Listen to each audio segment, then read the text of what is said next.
ជំរាបសួរពុកម៉ែបងប្អូនសូមស្វាគមន៍មកកាន់ Channel ប្រាប់ឆ្នោតយួនជារៀងរាល់ថ្ងៃ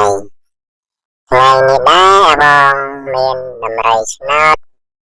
មកចែកជូនពុកម៉ែបងប្អូនទុកគ្រាន់សងសំណាងលេងដោយ free មិនគិតថ្លៃឡើយតែមុននឹងឈានដល់ការឲ្យដំរីឆ្នោតសូមទៅពុកម៉ែបងប្អូនជួយចុច like វីដេអូ subscribe ដាក់រូបកណ្ដឹង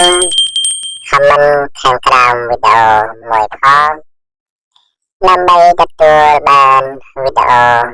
ប្រាប់ដំរីឆ្នោតជារៀងរាល់ថ្ងៃចឹងហើយកុំឲ្យរងចាំយូរចាំស្ដាប់ទាំងអស់គ្នាអាវងឆ្នោតចេញអី24អាវងឆ្នោតចេញអី47អាវងឆ្នោតចេញអី779